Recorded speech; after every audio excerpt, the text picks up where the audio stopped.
Worm, Interlude 24, Chevalier, Part 1. Hero ushered him into the headquarters. This is the last one. I'd like you all to meet Chevalier. There was a chorus of replies, mumbled greetings with one exceedingly enthusiastic response from a girl in the crowd. It was almost mocking. Chevalier ventured inside, a touch hesitant, not afraid. He'd told himself he'd never be afraid again. No, but this was unfamiliar territory. The others were difficult to read. 9 youths. His eyes roved over the group. 5 girls, 4 boys. His addition made it an even split. Intentional? The costumes ran the gamut from professional to homemade. They varied in the degree of color, in seriousness, in combat readiness. There was a boy, also, who had a professional-looking costume, black and green. It was a costume that had no doubt cost money, with leather and a utility belt, a leaf emblem over his heart. Around him, Chevalier could see a vague nimbus, as though he could see only the brightest and darkest parts of some landscape that the boy stood within. It was a subtle thing, an image that Chevalier could make out in the same way his perspective on something might alter if he had only his left eye closed, as opposed to his right. A girl beside the boy with the leaf costume wore a less expensive-looking costume, but she'd apparently gravitated towards him, a hopeful lackey or a romantic interest. In the same way that the forest seemed to hang in the periphery of the boy, an older woman loomed just behind the girl. She was kindly in appearance, like a next-door neighbor, with hands burned black from fingertip to elbow. The old woman was moving her lips as though she were talking, but the image was silent. He started to turn his head, but the image changed. The effect ran over the girl's skin, as though she were standing right in front of a glacier, the light refracting off of it. No, the black hands on the older woman, a result of fire? Magma. The girl caught him looking at her and frowned a little. He averted his gaze. She likely thought he was staring for other reasons. At the far end of the scale, opposite the 2 professional, serious-looking young heroes, there was a girl with a shield and sword. Her helmet sat on the table beside her, a homemade piece of equipment with ridiculous mouse ears at the sides. It wasn't a great helmet either. It didn't offer enough peripheral vision, was more decorative than protective. She stood off to one side, but 2 others had gathered near her. She was grinning, the one who'd stood out from the rest with her over-the-top welcome. And the images, the glimmers, they showed the mouse ears girl laughing. For her companions, there was a strange writing system patterned on one boy's skin, and the other boy swirled with a smoke that wasn't there. The images weren't an unfamiliar thing, but this was the first time he'd been confronted with so many in one place. It was distracting, unnerving. What were they supposed to be? The glimmers. The remaining 2 members of the group were a boy, a clear vigilante of the night in appearance, with a costume that was black from head to toe, and a girl dressed in urban camouflage. Chevalier's attention fell on the girl. Her white and gray jacket was short enough that it didn't reach the small of her back, a blue tank top with a shield emblem on the front. Her scarf, a complementing shade of blue, was wrapped around her lower face, bearing the same emblem. She sat in a chair, elbows on her knees, toying with a knife. Odd as it was, she was more grim than the boy who was trying to look dark and disturbing. "Take a seat," Hero said. He laid a gentle hand on Chevalier's shoulder. Such a minor thing, but it felt somehow critical. What clique did he identify with? What direction would he take? He glanced over the rest of the group at the images that had changed, and his eyes fell on the one with the knife. In that instant, the knife disappeared, and there was a flare. The images were suddenly distinct, glaring, an image appearing in a flash, so brief he might have missed it. A cluster of children, blood, their faces stark with fear, and in one case pain. It faded as quickly as it had appeared, and the girl held a gun, now. She'd caught him looking.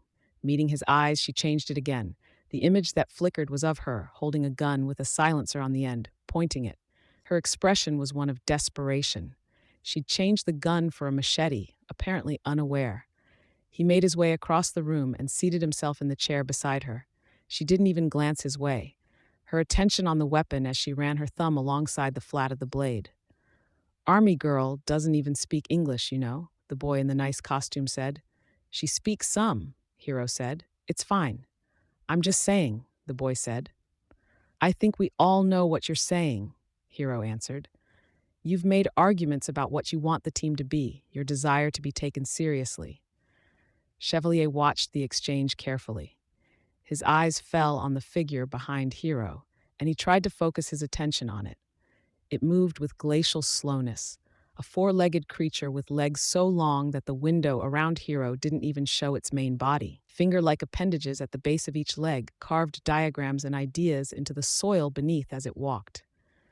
We've got the serious part down, the girl with the mouse ears said. She drew her sword, thrusting it into the air. Huzzah! So bogus, was the mumbled response, as if her group has the majority. I'm sure you'll figure it out, Hero said.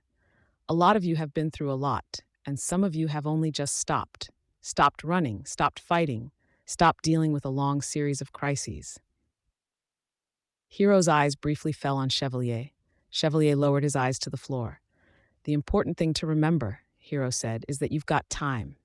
You have time to figure out who you want to become, time to figure out what this team will become, time to breathe, to be kids again. Hero paused, glancing over the room. He sighed. And you have zero interest in that, I'm sure. You're in a hurry to grow up, to be heroes. You'd better believe it, boss, the mouse girl said. Just be careful, Legend said, as he strode into the room. He was accompanied by Eidolon and Alexandria. This is about training, not thrusting you into the midst of trouble. That comes later, the mouse girl said. If you decide you want it, Legend answered. The sheer presence of the heroes here was changing the energy of the room. The listless teenagers had perked up. They were paying more attention, more alert. It was no longer one more act in a long sequence of hoops and events. This was the main capes of the Protectorate, all here in one place, for them. Well, Hero said, clapping his hands together. I'm not good at the formalities. Being in charge isn't my thing, as much as those three like forcing the job on me. So what do you say? Let's crack open the soda bottles, cut the cake, and celebrate our inaugural wards team. The Mouse Girls team cheered and whooped. Nobody else really joined in with even half of the enthusiasm, but there was more of a response than there might have been before the rest of the Protectorate had showed up. Chevalier even allowed himself a cheer, joining in with the clapping. It was exciting and a little scary, like stepping out over a chasm. As the others made their way to the table, Chevalier stood from his chair, then glanced down at the army girl. You want cake? She raised her head. Yes. What do you want to drink? I think there's cola, ginger ale, Sprite. The brown drink, she said. Coke, then. He left her sitting in the chair, paying far too much attention to her weapon, and grabbed 2 paper plates. I'm curious why you sat next to Hannah, Hero commented, as he served himself some cake. Chevalier glanced at the girl with the weapons. He felt uncomfortable. People are making it a bigger deal than it is. It was just me sitting down. I didn't put much thought into it. Maybe, Hero said. He laid a hand on Chevalier's shoulder. But it's good that you did. She could use a friend. Might make a world of difference in the long run. Chevalier shrugged, stepping up to the tray and placing a slice of cake on each plate. We're all ignoring the obvious reason. When the girl with the mouse ears said, getting in Chevalier's way as she reached for a plastic fork. He thinks she's hot. He wants the poontang. Hero cleared his throat in a very deliberate way. Don't be juvenile, the leaf boy told her from the front of the line. Chevalier shifted awkwardly. The girl with the mouse ears was in his way, and he couldn't move down the table to get a drink. She wouldn't budge until this was resolved. I got the vibe she and I are similar, Chevalier said. It was honest. The images he'd seen of the girl, and it was apparently the wrong thing to say because Mouse Ears was only more insistent now. She smiled, cooing the word, similar? You didn't figure it out yet? Chevalier's the vigilante that went after the snatchers, the leaf boy said. Hero turned around and his voice was a little hard. Reed, that's not your story to share. It's okay, Chevalier said. They'd find out eventually. Mouse Girl looked confused. The Snatchers? Are they supervillains? No, Chevalier said. He used the distraction to push past her and get to the area where the 2-liter bottles of soda were lined up. He poured the drinks for himself and Hannah. They were ordinary people. Bad people, but ordinary. Except maybe the leader. Maybe? Mouse Girl asked. I didn't give him a chance to show me. Her eyes widened. Chevalier felt strangely calm as he spoke. Not like that. Alexandria caught up with me at the very end, when I was trying to decide what I'd do with him. She told me she'd stand by and let me kill the guy if I really had to, but I'd go to jail afterwards. That, or I could come with her. Come here. Hero frowned, glancing at Alexandria, who had gathered at one corner of the room with Eidolon and Legend. They were looking at the kids, talking, smiling. I'm glad you made the right choice. Chevalier shrugged. I'm not sure I did. He was still angry, still hurt. His little brother's absence was still a void in his life. Maybe now you can stop asking questions, Reed told the mouse girl. Never, Reed sighed. Everyone has their baggage, Hero said. Sometimes it's in the past, sometimes it's in the present, other times it's fears for the future. But this is a fresh start, understand? I'm pretty mellow, believe it or not, but I'm going to be upset if I hear that anyone's holding any of that stuff against a teammate, or if you're letting it hold you back. Understand? This is a second chance for everyone. You're here to support one another. There were silent nods from Chevalier, Reed, and the mouse girl. Good, now go. Eat cake, drink soda, be merry. And when the party is done and us adults are gone, with you kids left to your own devices, check the empty room, the one that isn't assigned to any of you. I stocked you guys with video games and movies. No way, Reed said, smiling genuinely for what might have been the first time. Yes way, Hero said, returning the smile. But we're not going to tell the higher-ups, are we? It's a bit of a secret, and you don't betray that secret by letting yourself slack on the training or the schoolwork, right? Reed's smile dropped a little in intensity, but he nodded. Go on, Hero said, still smiling, and don't get me in trouble. Reed hurried back to his chair, as if getting there sooner meant the party would end earlier, speeding up his access to the treasure trove Hero had hinted at. Wordless, Chevalier managed the drinks and 2 plates as he carried them over to Hannah. He gave her a plate and a cup, and she smiled without thanking him. A toast, Alexandria said, stepping forward. To the first Wards team of America. To second chances, Hero said. A brighter future. Eidolon added. And to making good memories, Legend finished. Memories, Hannah said under her breath, nearly inaudible as the room clapped and cheered. She was looking down at the machete that she'd placed across her lap, the paper plate with the cake balanced on the flat of the blade. Chevalier didn't respond. His eyes were on the phantom images, barely visible. Worm. Interlude 24. Chevalier, Part 2. The screen displayed the list. Chevalier scrolled down, his expression grim. Maroon Field, December 13, 1992. Behemoth. São Paulo, July 6, 1993. Behemoth. New York, March 26, 1994. Behemoth. Jakarta, November 1, 1994. Behemoth. Moscow, June 18, 1995. Behemoth. Johannesburg, January 3, 1996. Behemoth. Oslo, June 9, 1996. Leviathan. Cologne, November 6, 1996. Behemoth. Busan, April 23, 1997. Leviathan. Buenos Aires, September 30, 1997. Behemoth. Sydney, January 18, 1998. Leviathan. Jinzhou, July 3, 1998. Behemoth. Madrid, December 25, 1998. Leviathan. Ankara, July 21, 1999. Behemoth. Kyushu, November 2, 1999. Leviathan. Lion, April 10, 2000. Behemoth. Naples, September 16, 2000. Leviathan. Vanderhoof, February 25, 2001. Behemoth. Hyderabad, July 6, 2001. Leviathan. Lagos, December 6, 2001. Behemoth. Shanghai, April 23, 2002. Leviathan. Bogota, August 20, 2002. Behemoth. Lausanne, December 30, 2002. Seamerg, Seattle, April 1, 2003. Leviathan. London, August 12, 2003. Seamerg. Lion, October 3, 2003. Behemoth. Stop, Chevalier ordered. The artificial intelligence halted the scrolling.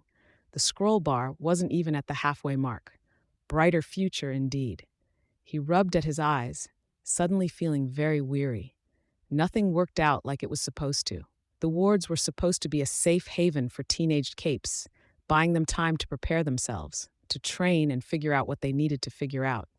Somewhere along the line, some wards had joined the fight. Locals, defending their homes, naturally. As the ranks of adult capes were whittled down, more had attended the fights, as if unconsciously acknowledging the need, or as if they were under a subtle pressure to do so. Just like that, the ideals and ideas that had helped form the original Ward's team had eroded away. He swept a hand in front of him, and the ship read the gesture, a new image appearing on the monitor. The two screens on either side showed Behemoth's attack on the city. He hadn't ventured far from where he'd emerged. Chevalier only glanced at the screens from moment to moment, his focus more on the infrastructure, the resources at his disposal. San Diego, absent. They'd lost too many members, abandoned by those who'd lost faith in the Protectorate, with the remnants cannibalized to support other teams in need. San Diego was more or less stable, so there'd been little pressure to resupply them with new members. Except that Spire, San Diego's team leader, hadn't felt confident walking into the fight. There'd been the human element, the fears, the concerns. He'd had cold feet at the last second, decided not to come. An integral part of their defense, gone, forcing them to adapt. There were so many elements like that. Little things. He'd heard so many complain about how the Protectorate handled the attacks, how they were disorganized, inefficient. Maybe he'd shared in that sentiment to a degree. That had changed when he'd participated in his first fight, when he'd seen just what it meant to be in the fray, against an enemy that couldn't truly be stopped.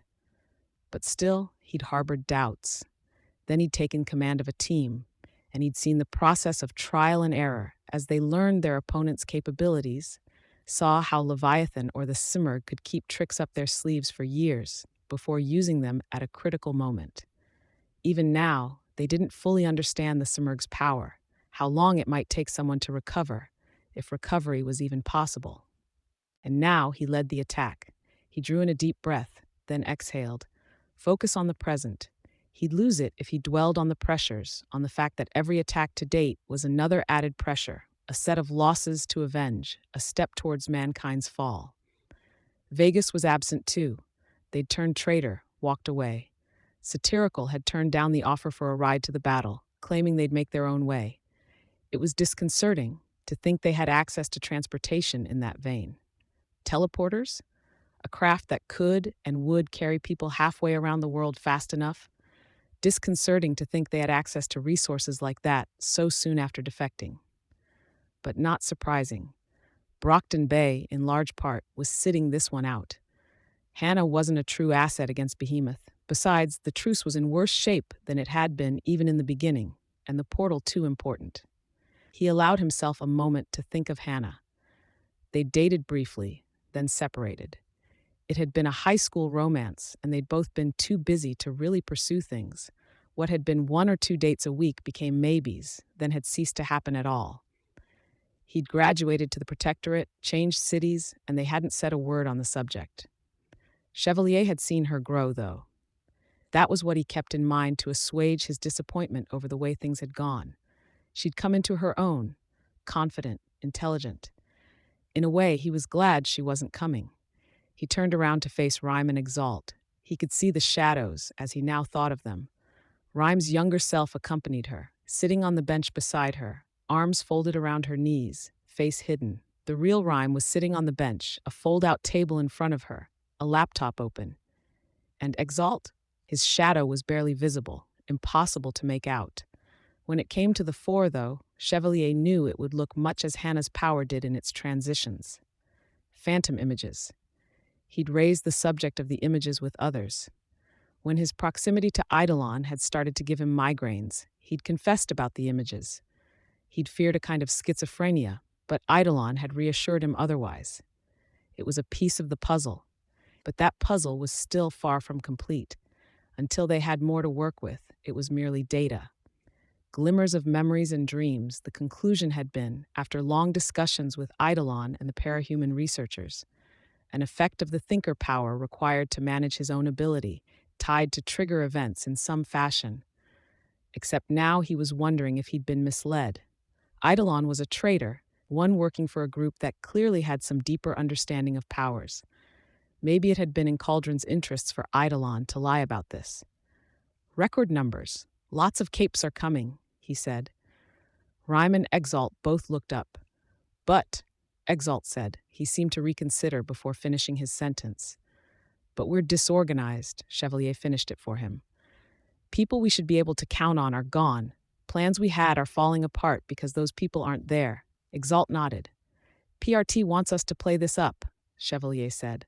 I'm supposed to involve you guys in leadership aspect of things. If you're willing, I'm not going to dwell on it. Exalt arched an eyebrow. You're team leaders. You've got the experience, at least to a degree, but I don't want to dwell on peripheral stuff. We're focused on the fight, all right? Rhyme and Exalt nodded. I'll lob a few of you some softball questions, then we get right to it. Right, Rhyme said. The ship altered course. Chevalier felt his heart drop.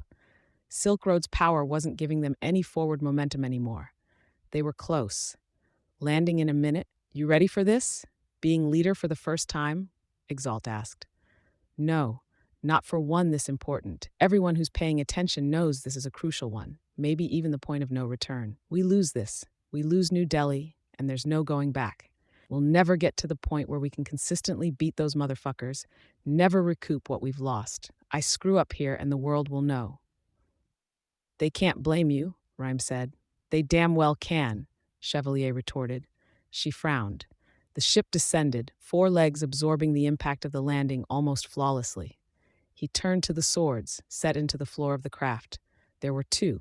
In truth, there were 3. The largest was 30 feet long, running from the ramp at the back to the cabin at the front, almost entirely set into the floor. There was no decoration on it, only mass, sturdy craftsmanship, and the mechanisms necessary for the cannon that was set inside the handle and blade. It would have been too heavy for the ship to carry, except he'd already used his power, drawing it together with a second blade, an aluminum blade a mere 4 feet long, lightweight. His ability to see the shadows about people was an extension of this power. He could see the general makeup of the 2 weapons, the phantom images, the underlying physics in lines and shapes and patterns. It was about perspectives, relationships. He'd drawn them into one blade with the appearance of the larger, the properties of the smaller. The third blade was decorative with a ceramic blade, gold and silver embellishments and inlays in the blade. The thing was 10 feet long from end to end, and again, it had the cannon set within. Combining the first blade with this one proved more difficult. He granted the weapon the appearance of this blade, gave it the cutting edge, but retained the lightweight mass and the durability of the largest weapon. Fine balances. He adjusted it, tuning its size for convenience's sake. The heft remained the same, as did the effective weight as it extended to the rest of the world. His armor was the same, only it was too large to bring on the craft. A veritable mountain of construction-grade steel as light as aluminum with the decoration of a third set. It had required some concentration to maintain the balances he'd set, but he was confident he could fight outside of the kill aura's range.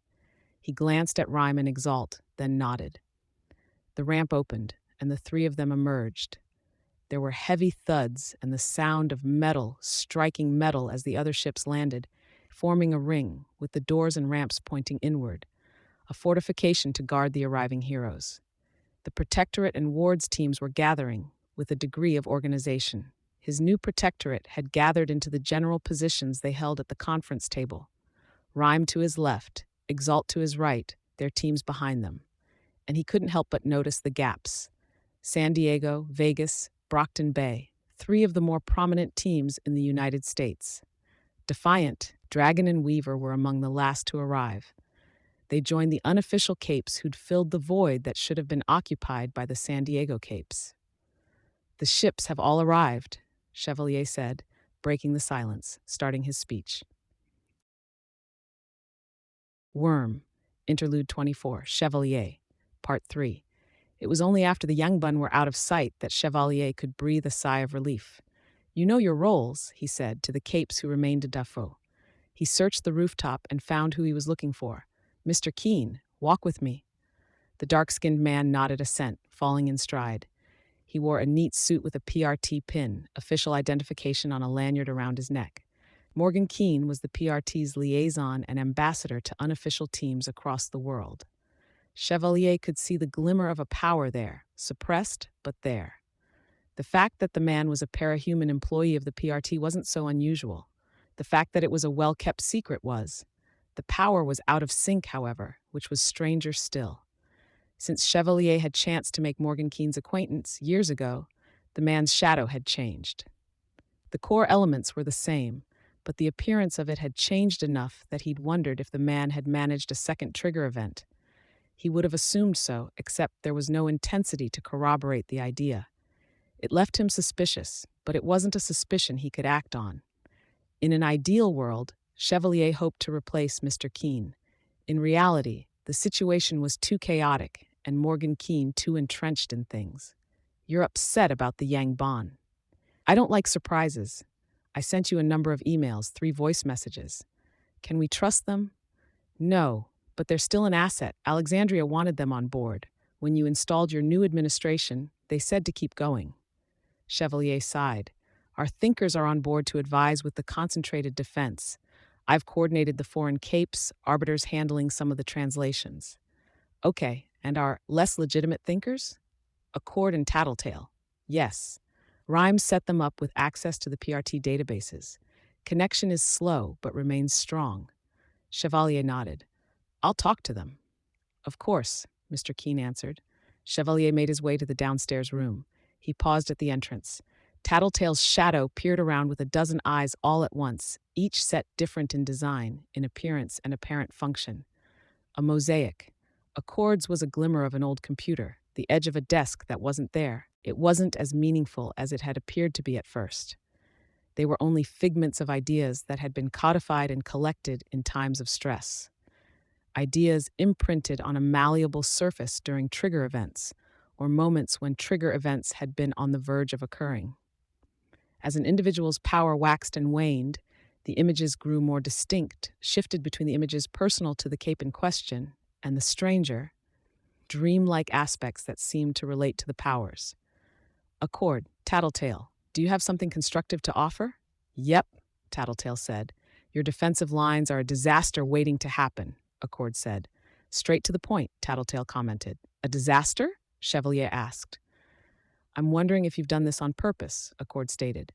His eye moved critically over Chevalier. You're going to fight the Endbringer in a melee.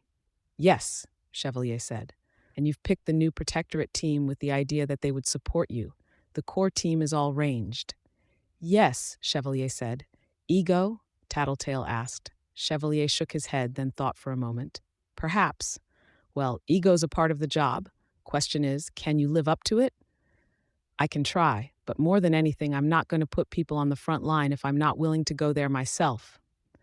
Foolish, Accord said. Everyone has their place in the grand scheme of things. You do yourself and everyone else a disservice if you try to put yourself where you don't belong. Chevalier shook his head, but he didn't reply. There would be no convincing this one.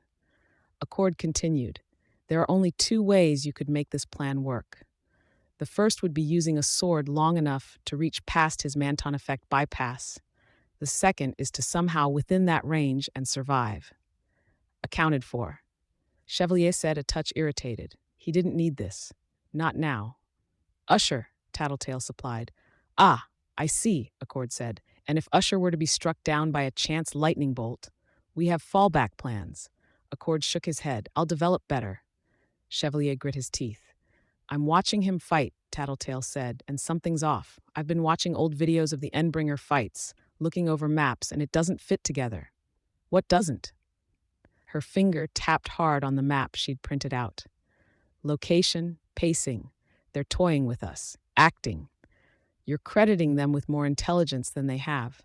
Are you telling me that because you really think they're dumb, or because you don't want to? Chevalier could sense the attacker by the movement of the shadows. He whirled around, only to find himself face to face with a cloud of the shadows.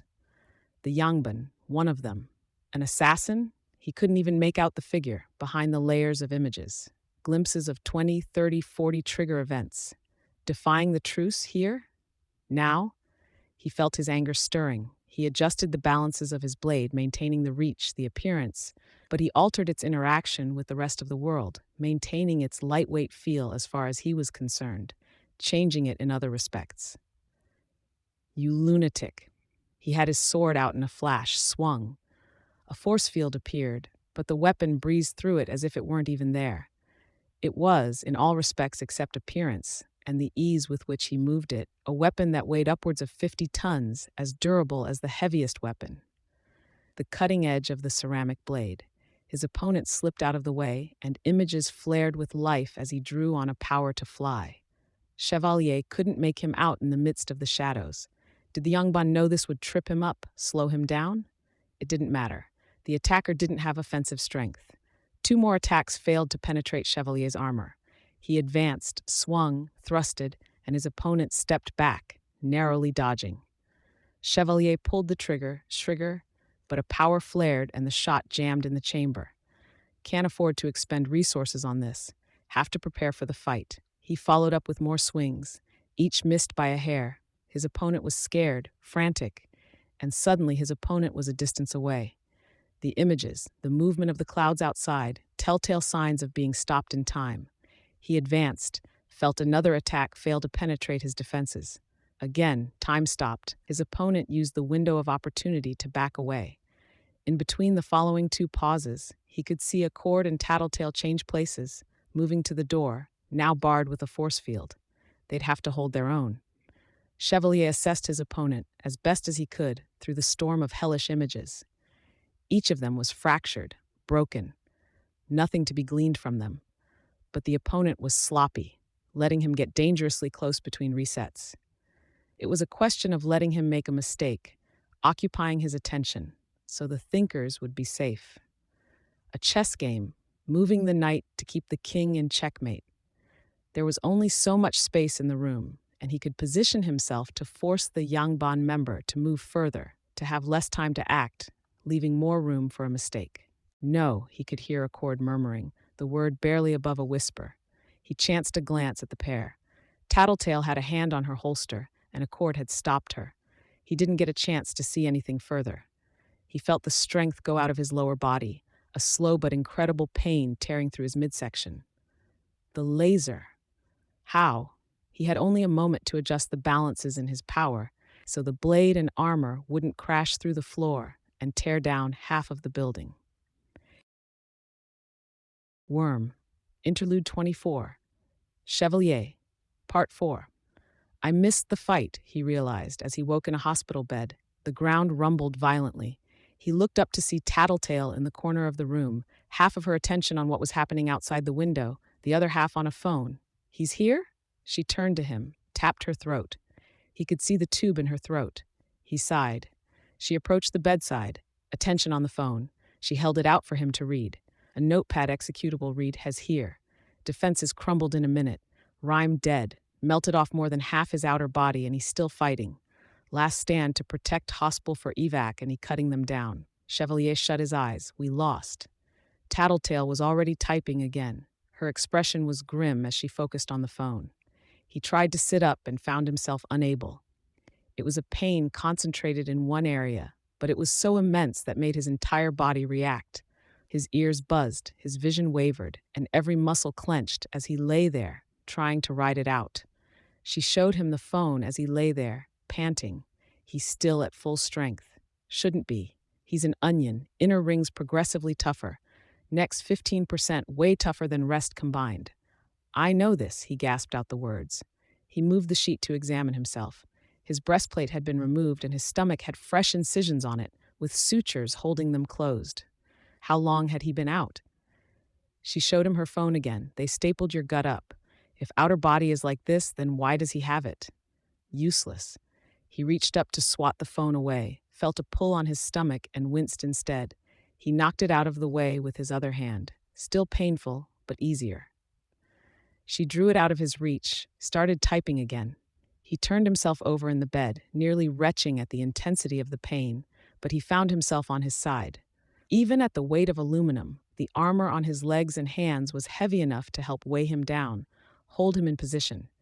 She offered him a hand as he swung his legs down, trying to use the momentum to sit up. He nearly fell, but she caught him, dropping the phone onto the bed in her haste to help him stay sitting upright. His chest heaved, and he growled out each breath. The growling helped on a primal level, but that wasn't saying much. Just sitting upright was bad enough that he thought he might pass out. My breastplate. She handed him the phone, then crossed the room to where a bundle of belongings were gathered on a chair. They'd cut off the layer of mesh that sat beneath the armor and the cloth that sat against his skin. She discarded each of those and simply brought him the armor. It had held its form. Good. He glanced at the phone. Outer body is cosmetic only. Why? Because he's supposed to scare us. Behemoth was fashioned. Unnatural life. She brought the front portion of the armor, resting it on the corner of the bed. She tapped the phone. I read it, he growled. Help me put it on. She tapped the phone again. It doesn't matter, he said. It won't change the outcome of this fight. She nodded agreement, then lifted the armor, bringing it to his chest. There was a crash outside, a chorus of screams. Chevalier grit his teeth. Back piece, he said. She gave him a pointed look. Please, he added, growling the word. She turned on her heel, crossing the room to pick up the armor, slowly, almost leisurely, as she typed on the phone with one hand. She held the armor in the other as she made her way back, then took several damnable seconds typing out the message before putting the phone down. We don't have time for your typing, he said. She only gave him a level, silent stare as she moved the rear portion of the armor into place. He reached for the clasps, but moving his left arm was too painful, pulling on the muscles of his stomach. He used his right for what he could, then waited for her to finish. Indian doctors rushed down the hall, pushing beds on wheels, 4 in a row. He conceded to pick up the phone and read what she'd typed. They regen slower as damage is further from center. Cymer core not in human body. Decoy, prob and join of biggest wing instead. Is why body fragile and slow to heal. His eyes widened. We destroy the center. We destroy him? She gave him a look as if he'd just asked if the sky was green, incredulous. She shook her head. Why the hell not? She just shook her head. I don't know why the hell not. Where's his center? She pointed with 2 fingers at her collarbone, the base of the throat between the shoulders, quite possibly the deepest set part of his body. Help me stand. The entire building rumbled. For a moment, he thought the entire point would be rendered moot as the structure collapsed. It took 3 tries to get him to his feet, with him holding a shelf on the wall with his right hand, her leveraging her entire body's strength with her shoulder under his armpit. He stumbled forward, catching himself on the shelf, and heaved for breath, feeling the strength threaten to leave his legs with every deep inhalation and exhalation. But he couldn't allow himself to. Tattletale was pulling on a blue latex glove. He watched her as she reached out and placed a hand on the space beside the incisions where the burn had been patched up. What are you doing? She reached for the phone. No tear inside you. I could have told you that. She shrugged, her eyes on the screen, thumbs typing on the on-screen keyboard. She raised the phone. Can try. Prob won't work. Dense enough to fuck with time and space there. Right, he said. My cannon blade? She sighed, making her way to the end of the room. She collected his cannon blade from the floor by the chair. He'd made it as light as it could go in every respect before he'd passed out. Even so, moving his left arm to try to hold it made him seize up in agony. For now, he was a one-armed fighter. He gripped the handle in his right hand, then exerted his power. He could see it grow heavier, even as the weight remained effectively the same in his hand. He rested it against one shoulder, then managed a limping step forward. He very nearly fell. Another step. He focused on his power as a way to distract himself, planting one foot in front of the other, the armor squeaking in one point where a knee joint had bent as he'd fallen after fighting the Yangban assassin. It was easier to keep moving than to stop and start again, so he moved forward with an almost machine-like rhythm, limping. He'd never forgive himself if they lost this fight, and he didn't even fight. Stairs. He had to make his way down. One mistake, a faltering step, and he'd collapse. He'd probably be unable to stand if it didn't tear his stomach apart. He made his way down, the stitches pulling against the fresh incisions with every step. The building shuddered. His mind a fog of pain, he reached out for the railing for stability, only to remember he was holding his sword. It plowed through railing as if it were a meticulous sandcastle, raining pieces on the ground below. He swayed, and for the briefest moment, he considered that it might be easier to fall. Easier than making it down the next 10 steps. If there was a 10% chance his stomach stayed intact, a 20% chance someone could help him stand. But he took another step down, and somewhere in the midst of planting his foot, he found his balance. Everywhere, doctors were struggling to evacuate. Some capes were working to help, even injured ones trying to pull things together. Still 50 or 60 capes to evacuate, and the bodies, people who had died because he'd failed them, because he hadn't been able to defeat the assassin, to take his role at the front of the battle lines, where he could bait Behemoth into the various traps they'd laid. He had to suppress the guilt. There would be time for blame, self-directed or otherwise, later. He'd bury the mental pain like he was with the physical. This is how Behemoth fights. Indomitable. Never slowing. Always progressing forward, Chevalier thought. He could remember who he'd once been. So long ago. Well before he'd had his first of 20 fights against the Endbringers, before meeting Hannah and the rest of the original wards. They'd been in a car crash in the middle of a vacation. Strangers had stepped in, crowding the car to help his little brother out, while his parents were reeling, moaning in pain. They'd tried to get him out too, but he'd been pinned, the car handle had been scraped away in the collision, the interior handle protected by the child locks. They'd left, and for hours, as the emergency services arrived and the rescue continued, he'd wondered why. He'd triggered, caught in the wreckage, but had been too insensate to do anything about it, to even realize the full gravity of what had happened in the midst of the chaos. It was only later that he found out they were serial kidnappers. The crash that had broken his mother's leg in 3 places had been orchestrated. So had the collection of his little brother. 3 years later, when he heard about the group again, he put together a makeshift club and armor and set about hunting them down. He appeared in the news in the midst of tracking down the individual members, and again, they had described him as relentless, to the point that it had very nearly became his code name. Revenge had been all he had left. Then, just as he was now, he'd been fueled by anger, by pain. He could barely see, as black spots blotted his vision.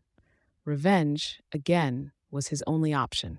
Only it was the end point, rather than the beginning. I told myself I'd never let myself be afraid again, he thought. His left hand was nearly useless, so he hit the double doors at the front of the temple with his sword instead. Wood splintered as the doors parted. He trudged forward, ignoring the doors as they swung shut, bouncing off his armor. Record numbers show up, and this is all that's left? Barely 50 heroes still stood their ground. The back lines were sheltered by giant hands of stone, Hellhound's mutant dogs collecting the wounded, carrying them around the side of the building. Eidolon and Alexandria wrestled with the Endbringer, fighting in close quarters against the monster. Alexandria? He shook his head, nearly losing his balance as he continued his forward march. He could barely see straight, and it wasn't helped by the phantom images that riddled the mass of capes. Images he had called glimmers when he was a youth, that he called shadows now that he was an adult. But Behemoth, the Endbringer, was little more than a skeleton with extensive padding. He'd never seen this much damage delivered. Chevalier focused his power on his blade, making it as large as he could. He continued marching forward. There was no indication Usher was okay. Rhyme was dead, and he had little idea about the state of the supporting forces who'd been intended to help him attack, who'd trained to assist him. He extended his blade towards Behemoth, using it to gauge the distance for the kill aura. Defending capes cleared out of his way as he walked forward between 2 of the stone hands. The shadow of his sword was warning enough. One of Behemoth's legs seemed less developed than the other, the toes missing, the bones less pronounced, the flesh thinner. He reached the perimeter and slammed the weapon down into the earth with his one usable arm. His steam nearly spent, he collapsed over the handle of the weapon, his hand still gripping the handle, and he pulled the trigger. The size of the weapon and the effect of the firing pin seemed to help with the jammed mechanism. That, or the transition to being closer to his largest blade, had shifted something in a fractional way. The shot blasted Behemoth in the calf of his weaker leg, and the Endbringer fell. Again, he pulled the trigger, over and over. 3, 4, 5 shots. He stopped before he spent the 6th. He dealt damage, but it was precious little. Flesh had torn at the leg, not quite as dense as it should be, by all reports. Had the regeneration not finished rebuilding the complete structures? Rendered effectively one-legged again, Behemoth crawled forward on three limbs. Alexandria struck him from above, driving him face first into the ground. Why was she here? She was supposed to be functionally dead. Chevalier could feel a sensation crawling through his body, an energy. It didn't invigorate, not on its own, but he could feel a kind of relief. Usher was alive, and Usher's power coursed through him. With luck, he'd be immune to Behemoth's power, or at least partially immune. Nobody had received the benefit of Usher's ability and been brave enough to venture into Behemoth's kill range. Chevalier pulled his sword from the ground, swayed, and very fell over. Defiant caught him. Old friend, Chevalier thought, though he didn't have the breath to speak. Anyone else might have spoken up, told him he didn't have to do this, that it was madness. Defiant was silent, supporting Chevalier, helping him right himself. Defiant understood this much. The need, the drive. Chevalier took his first step with Defiant's help. The second was only partially supported. The third was on his own. He closed into the kill area, and he could feel the heat touch him. It heated the armor, but didn't reach him. Usher's power at work. He tried to inhale and found no air. Choking, he forced his mouth shut. Holding his breath, Chevalier brought the sword down on Behemoth's shoulder, a blow from above, much like Alexandria had delivered, followed by another. His aim wasn't good, the blows off target. If his form were better, he'd be landing each strike in the same place, time after time. Not so, with the blade this big, the margin for error so great. With that in mind, Chevalier shrunk his sword as he closed the distance, shut his eyes as lightning crackled around the endbringer. With the scale smaller, the effective edge was that much sharper. The blade bit just a fraction deeper each time. He couldn't stop walking without falling, couldn't stop swinging the weapon in the same rote motion without risking that he'd never be able to raise it again, however light it might be. His goal was the spot Tattletale had mentioned. The core. Behemoth swiped at him, but he was already shifting the balance of his armor, moving to block the blow with the flat of the blade. The sound of the impact was deafening, and it wasn't something Usher's power protected against. But Usher's power was finicky at best, unreliable. At the very least, it was holding up here. He found a measure of strength, then swung the cannon blade, driving it for the deepest part of the wound. Behemoth lurched, changing position, and the painstakingly created notch in his shoulder shifted well out of Chevalier's reach. He let up on the intense heat, turned to radiation instead. Heroes scrambled to retreat from the ominous glow.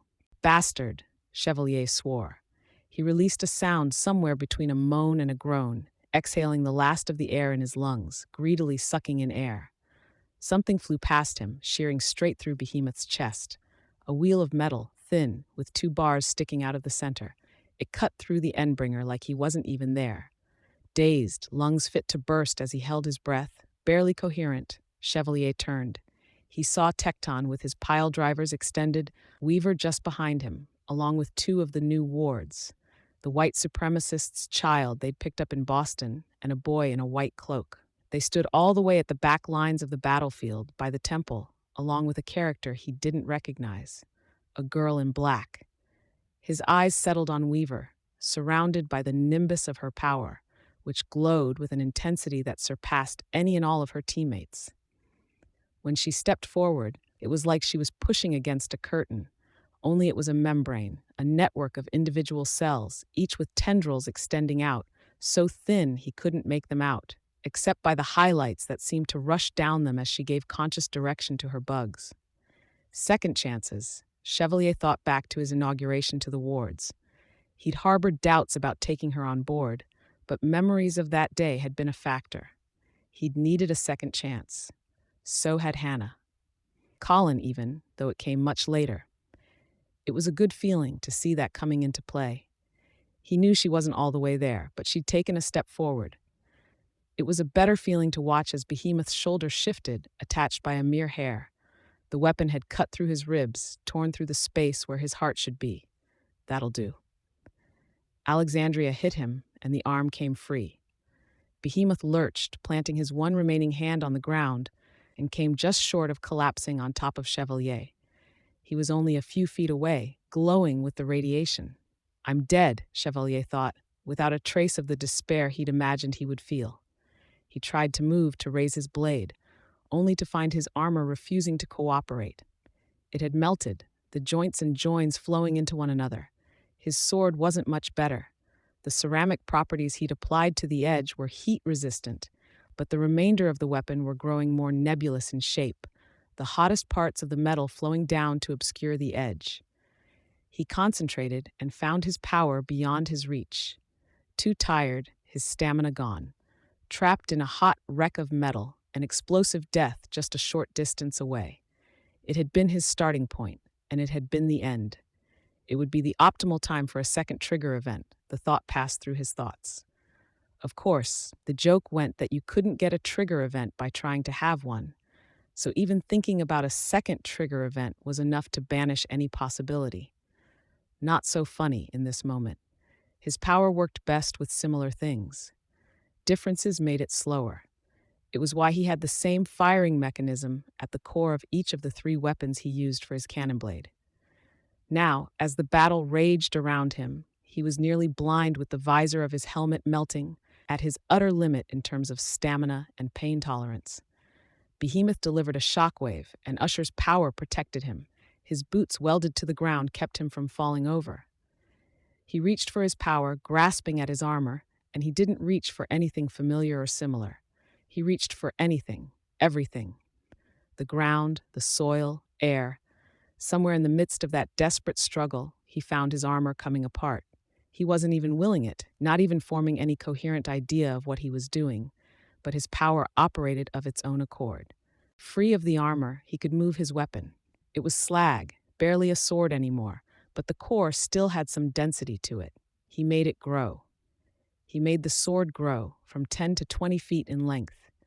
It was more by the growth than by any action on Chevalier's part that it extended into the wound. The weapon penetrated into the scar Weaver's crew had created, as close to the core as Chevalier could get it. He made it grow to its greatest possible length, a full 30 feet. His head turned skyward to the monster that glowed silver and black. Space and time distortion were supposed to protect it. He'd fight fire with fire. Flesh parted as the blade grew inside the wound. He put his finger on the trigger, ready to fire. Before he could, the sword's tip touched the core, and everything went wrong. His power abruptly ceased to take effect, and the blades came apart in its 3 individual pieces. They slid from the wound, falling down around him. Behemoth lurched forward, and his wounded leg struck Chevalier, knocking him to the ground. He could feel the gunshot break of multiple ribs shattering. Supine on the ground, unable to breathe, but for tiny pants, Chevalier stared at the sky, unwilling to look directly at the ensuing scene, even if he could have managed to turn his head. There was a horrible crash as a sweep of one claw shattered the stone hands. Glowing silver, he loomed over the defending capes, scorched and electrocuted those who'd fallen within his instant kill range. One of Hellhound's mutant dogs, Dragon. Others he couldn't make out in the midst of the clouds of dust. Rendered to ash and melted armor in heartbeats. They were the lucky ones, Chevalier thought. The radiation was generally observed to be concentrated, limited to a certain range, manipulated to strike only those within 100 feet or so of Behemoth, to saturate the landscape and render it uninhabitable. These capes were close enough. Their deaths would be slow, painful, a failure. Hopefully the ones in the temple had been evacuated, and the capes at the rear of the battle line free to retreat. The ground rumbled violently, churning and smoking. Behemoth was burrowing. The fight was over. Chevalier stared up at the shifting smoke of the sky above, struggling to breathe, not entirely sure why he was bothering. Maybe he wouldn't die of the radiation, thanks to Usher's power. Long moments passed as the rumbling of the earth faded in intensity. The air was still filled with the screams and shouts of the various capes and doctors fighting to save the wounded, the dull roars of distant helicopters carrying the evacuated capes away. Chevalier watched as the worst of the smoke cleared, and he imagined he might have seen the glowing blur of the sun through the clouds. Not the sun. It was a figure, Scion. He would have laughed if he could.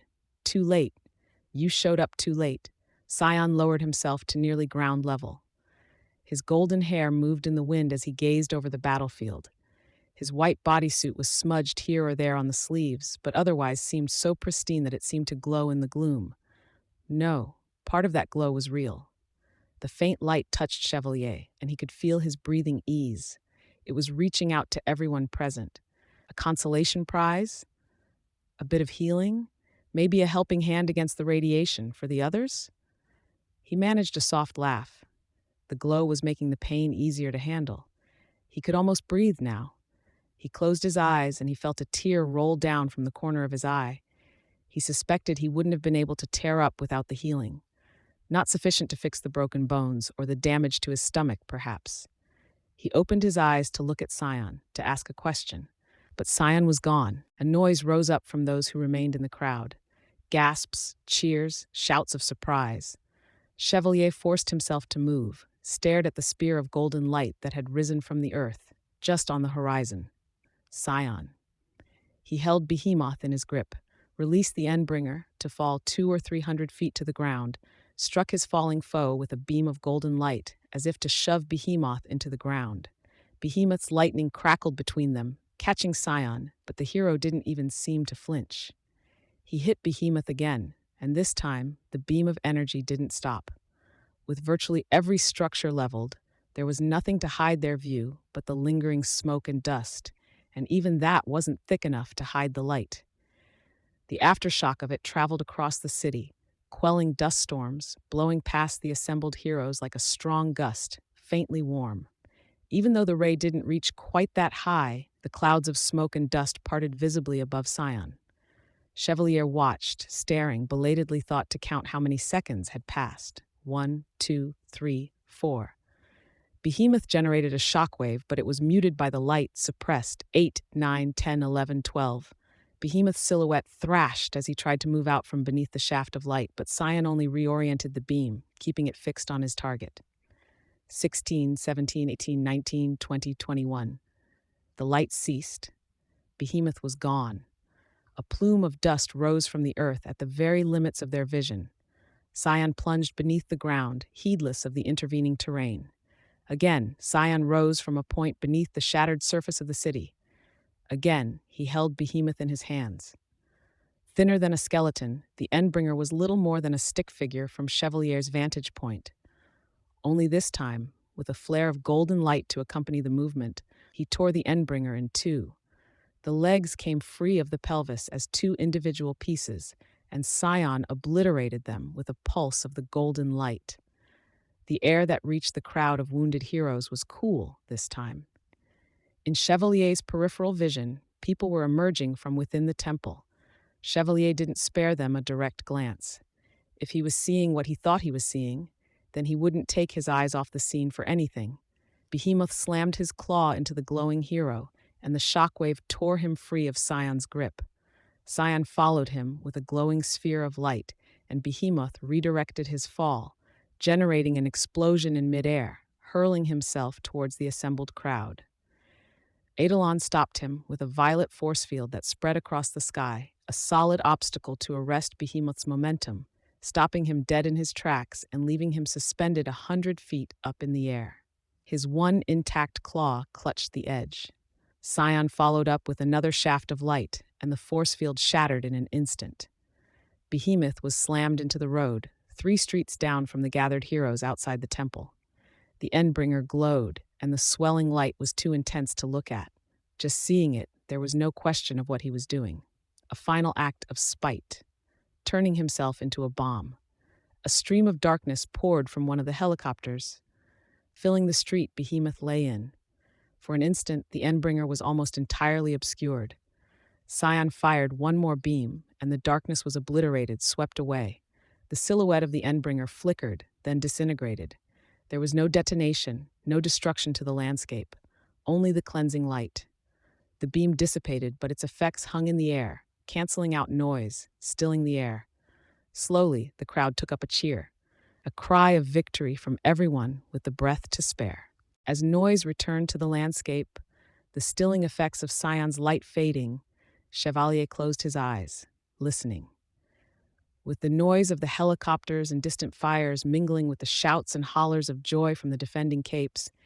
He imagined he could hear the whole world cheering alongside them.